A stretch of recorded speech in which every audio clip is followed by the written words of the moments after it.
প্রতিরোধমূলক ব্যবস্থা না নিলে অক্টোবর মাসে ডেঙ্গু পরিস্থিতি আরও খারাপ হতে পারে বলে জানিয়েছেন বিশেষজ্ঞরা।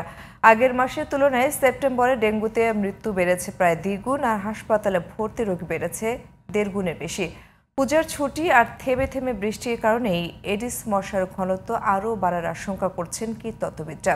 তাই ছুটির পর শিক্ষা প্রতিষ্ঠান, কর্মস্থল ও আবাসস্থলে ফিরে সতর্ক থাকার পরামর্শ বিশেষজ্ঞদের।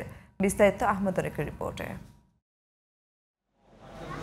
স্বাস্থ্য অধিদপ্তরের তথ্য মতে 30 সেপ্টেম্বর পর্যন্ত দেশে ডেঙ্গুতে মৃত্যু হয়েছে 198 জনের। এর মধ্যে বিগত 3 মাসেই মারা গেছেন 156 জন।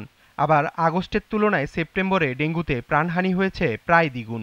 চলতি বছর এখন পর্যন্ত ডেঙ্গু নিয়ে হাসপাতালে ভর্তি হওয়া প্রায় 48,000 রোগীর মধ্যে 37,000-এর বেশি রোগী জুলাই, আগস্ট আর সেপ্টেম্বর মাসের।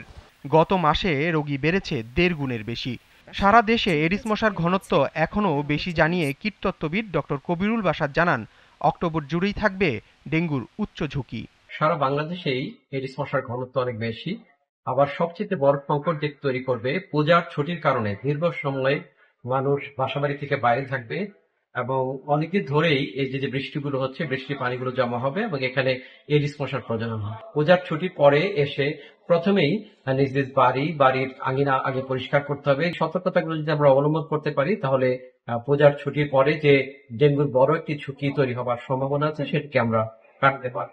আবাসস্থল আর কর্মক্ষেত্রের পাশাপাশি এডিসের উচ্চ ধ্বংসে হাসপাতালের দিকেও নজর দেওয়ার তাগিদ বিশেষজ্ঞদের।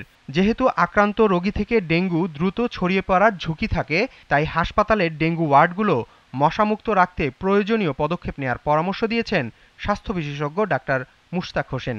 আমরা বাসা বাড়িতে নেট লাগাই, জাল লাগিয়ে আমরা বাসা থেকে মুক্ত রাখি। হাসপাতালে কেন সরকারের পক্ষ থেকে পুরো হাসপাতালের নেটিং করা হচ্ছে না কেন? সেখানে তো ডাক্তার, নার্স, স্বাস্থ্যকর্মী, রোগীর অ্যাটেন্ডেন্ট, শুধু রোগীই না, তারা থাকছে। কাজে মশারি গায়ে নিয়ে তো ডাক্তাররা কাজ করতে পারবে না। কাজে গোটা হাসপাতালকেই তো মশামুক্ত করা দরকার এবং নেট দিয়ে ঘেরা রাখা দরকার। স্বাস্থ্য অধিদপ্তরের তথ্য অনুযায়ী বর্তমানে দেশের বিভিন্ন হাসপাতালে চিকিৎসাধীন রয়েছেন প্রায় 3,000 ডেঙ্গু রোগী। আহমদ অনিক, জিটিভি নিউজ, ঢাকা।